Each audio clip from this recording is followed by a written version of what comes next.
What happens when a woman rejected by an entire town finds hope in the eyes of a mysterious rancher with secrets darker than the Montana sky? This story will shatter your heart and piece it back together in ways you never expected. If you love tales of redemption, unexpected love, and shocking twists that'll leave you breathless, then you're in the right place. Hit that subscribe button now because this channel delivers the most powerful Wild West stories you've never heard before. Stories that'll make you believe in second chances and the miracles hidden in life's cruelest moments.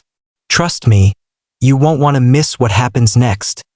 The town of Redemption Creek had spoken its judgment on Eleanor Whitmore the day her father's body was found in the ravine with another man's wife beside him, and from that moment forward, she became the ghost that walked among them. Present but unseen, breathing but unloved. A cautionary tale mothers whispered to daughters about the sins of the father poisoning the daughter's prospects.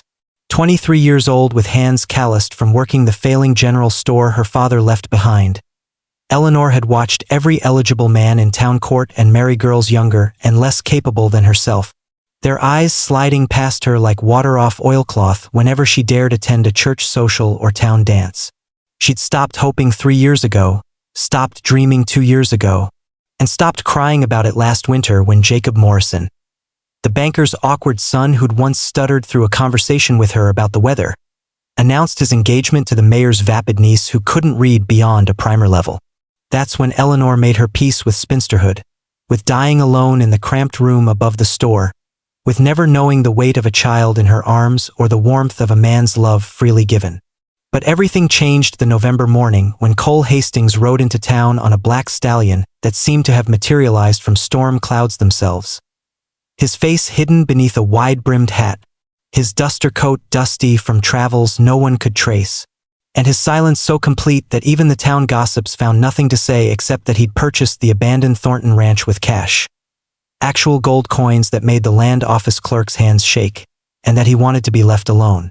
For 3 months, Cole Hastings remained a mystery, riding into town once a week for supplies he purchased without small talk. His ice-blue eyes meeting no one's gaze, his presence creating ripples of speculation that ranged from outlaw hiding from the law to widower running from grief to consumptive seeking dry air for dying lungs. Eleanor paid him no mind except to fulfill his supply orders efficiently. Flour, coffee, beans, salt pork, ammunition, lamp oil, the purchases of a man who expected no visitors and offered no hospitality, until the day a blizzard struck with such ferocity that staying open meant freezing in the unheated store, and as she locked the door, she saw through the white curtain of snow a figure collapsed against the hitching post outside. Cole Hastings lay in the snow, his face gray beneath the ice crystals forming on his beard, his breathing shallow, and without thinking about propriety or consequences, Eleanor dragged him inside, up the narrow stairs to her small living quarters, and spent 3 days nursing him through a fever that made him cry out names she didn't recognize and confess sins she couldn't comprehend. When the fever broke and his eyes finally focused on her face, he asked a question that made her heart stop. "Why would you save a man you don't know?" She'd answered honestly, "Because everyone deserves to be saved at least once."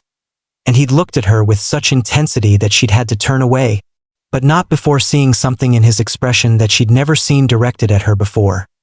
Not pity, not contempt, but recognition, as if he saw in her a reflection of his own unwanted soul. When Cole recovered enough to return to his ranch, he did something unprecedented. He came back the next day and the day after and the day after that, not for supplies but to sit in the store's single chair and watch her work, asking questions about her life that no one had cared to ask in years, listening to her answers as if they contained secrets worth hoarding, and slowly, like ice melting under unlikely spring sun, Eleanor felt the protective walls around her heart begin to crack. The town noticed, naturally, and the whispers multiplied. What could a mysterious rancher want with damaged goods like Eleanor Whitmore? Surely nothing respectable. Surely he was using her for purposes no decent person would name aloud. But Cole seemed immune to social pressure, and one evening as purple darkness claimed the sky, he asked her plainly, "Do you believe people can escape their pasts? Or are we all prisoners of what we've done and what's been done to us?" Eleanor had considered the question carefully before answering. "I think the past is a scar, not a shackle. It marks us, changes us, maybe even defines us, but it doesn't have to trap us unless we let it. And Cole had nodded slowly before saying words that would replay in her mind for days. Then maybe there's hope for people like us after all.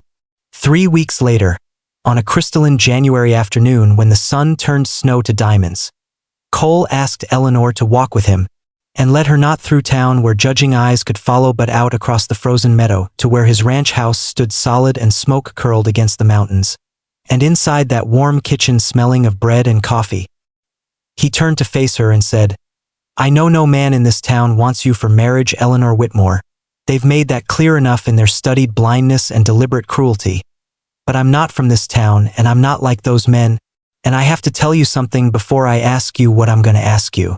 Eleanor's heart hammered against her ribs as Cole removed his hat and ran a hand through dark hair streaked with premature gray, his face showing every one of his 35 years plus the weight of secrets he'd carried across however many territories lay behind him. "My name isn't Cole Hastings," he began, his voice rough as gravel under wagon wheels. "It's Cole Brennan, and 6 years ago in Texas, I was a Texas Ranger who fell in love with a beautiful woman named Sarah, married her, built her a home, promised her forever, and then one night while I was tracking rustlers in the hill country, a gang of outlaws I'd helped convict the previous year found my ranch and decided to take their revenge on the only thing I loved in this world." Eleanor's hand flew to her mouth, but Cole continued, his eyes distant with memory's torture. "They burned my house with Sarah inside it, and when I found the remains, something in me died that night, something human and decent and good, and I became a creature of vengeance, tracking those men across 3 territories, finding them one by one, and I'd like to say I brought them to justice, but that would be a lie. I executed them, every single one, not in fair fights but in the cold-blooded way they'd murdered my wife, and when it was done, when the last man breathed his last, I looked at my hands and realized I'd become the very thing I'd sworn to fight against. So I took what money I had, rode as far from Texas as a horse could carry me, and tried to find a place where a man with blood on his hands could maybe, possibly, find a reason to keep living." Tears streamed down Eleanor's face, but Cole wasn't finished. "I came to Redemption Creek planning to buy that ranch and live out my days alone. Maybe put a bullet in my head when the loneliness became unbearable. But then I saw you. Saw the way this town treated you. Saw the strength it took for you to keep your head high when everyone around you had decided you weren't worth their time. Saw in you a kindness that had survived despite having every reason to turn bitter. And for the first time in 6 years, I felt something other than emptiness. I felt curiosity, then interest, then something I thought had died with Sarah in that burning house." He stepped closer, close enough that Eleanor could see the tears now tracking through the weathered lines of his face. "I don't know if I have the right to ask this. I don't know if a killer can ever deserve happiness again. But Eleanor, I'm asking anyway because not asking would be a different kind of death, not for marriage because I know I'm not fit for that sacred institution anymore, not after what I've done, but just to be mine in whatever way you'll have me, for however long you'll tolerate a broken man's company, to let me spend whatever days I have left trying to give you the life this town's judgment has stolen from you." The room fell silent except for the crackle of fire in the stove and the thundering of Eleanor's pulse in her ears. And she understood in that crystalline moment that this was her crossroads, her chance to either remain safely in the prison of other people's opinions or step into the terrifying freedom of choosing her own path regardless of the cost. And she thought of all those nights alone, all those days invisible, all those years unloved, and she realized that Cole Brennan's blood-stained past and uncertain future still offered more genuine feeling than anything Redemption Creek's respectable citizens had ever extended to her. "Yes," she whispered, then louder. "Yes, Cole Brennan. I'll be yours in whatever way that means, for as long as we have." And when he pulled her into his arms, she felt his whole body shaking with relief and something else. Hope, maybe. That most dangerous of emotions for people who'd learned not to expect it. They married quietly 2 weeks later with only the circuit, and when Eleanor moved to the ranch house, the town's whispers reached a crescendo of scandal that she simply chose not to hear anymore. And in that house built by another man's hands but warmed by Cole's determined care, Eleanor discovered that love after loss was somehow sweeter for having known its absence. And Cole discovered that redemption wasn't about erasing the past, but about building something new despite it. 6 months into their unconventional union, a U.S. Marshal arrived in Redemption Creek asking questions about a former Texas Ranger named Cole Brennan, wanted for questioning in connection with the deaths of 5 men across 3 territories, and Eleanor's heart seized with terror that everything they'd built was about to crumble. But Cole met the marshal on the ranch's front porch with Eleanor's hand firmly in his and told the complete truth about what he'd done and why he'd done it. The marshal, a weathered man named Cartwright who'd known Cole in his ranger days, listened to the whole confession, then looked at Eleanor and asked, "Ma'am, do you know what kind of man you've married?" And Eleanor answered with a strength she'd discovered only after Cole had seen her worth, "I know exactly what kind of man I've married. The kind who's capable of terrible things when the person he loves is destroyed, but also the kind who's capable of rebuilding himself into someone worthy of a second chance. The kind who sees value in people others have discarded. The kind who doesn't hide from his sins but carries them honestly and tries every day to balance the scales with decency and care. And if you've come to take him, Marshal, then you'll have to take me too, because I won't let him face judgment alone. Not after he's the only person in this entire territory who ever thought I was worth standing beside." Marshal Cartwright was quiet for a long moment, studying Cole's face, then Eleanor's, then their joined hands before sighing deeply and saying, "Officially, Cole Brennan died 6 years ago in a fire that consumed his ranch. I saw the report myself, signed by the sheriff of Travis County, which means whoever you are, stranger, you're free to live your life however you see fit.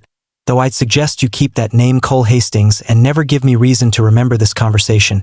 And with that, he tipped his hat and rode away, leaving Cole and Eleanor standing in stunned silence before Cole fell to his knees, wrapped his arms around Eleanor's waist, and wept like a man reborn. The town never fully accepted their union, but Eleanor discovered she didn't need their acceptance anymore, didn't need their approval or their inclusion. Because in Cole's eyes she saw everything she'd been denied for 23 years. Respect, desire, partnership, love. And in her acceptance, Cole found the forgiveness he'd been unable to grant himself. And together they built not just a ranch but a refuge. A place where broken things could be mended and discarded people could find value. And over the years, Redemption Creek learned to give them grudging respect if not warm welcome. Because the ranch prospered. Because Cole's reputation for fairness in business dealings became unimpeachable. Because Eleanor's quiet dignity never wavered even as she bore 3 children who grew up knowing their parents' full, unvarnished histories and understanding that love's greatest power lies not in perfection but in the choice to see someone completely, scars, sins, sorrows and all, and love them anyway. And on Eleanor's 40th birthday, as she and Cole sat on the porch watching sunset paint the mountains purple and gold, he asked her, "Do you ever regret saying yes that day, knowing everything you know now about who I was and what I did?" And Eleanor took his weathered hand in hers and answered with absolute certainty, "Not for a single moment, because you gave me something infinitely more precious than respectability. You gave me the chance to be fully seen and genuinely loved, and that's worth every whisper, every judgment, every cold shoulder this town ever offered. Because we didn't just survive our pasts, Cole, we transcended them together, and that's the only miracle that really matters."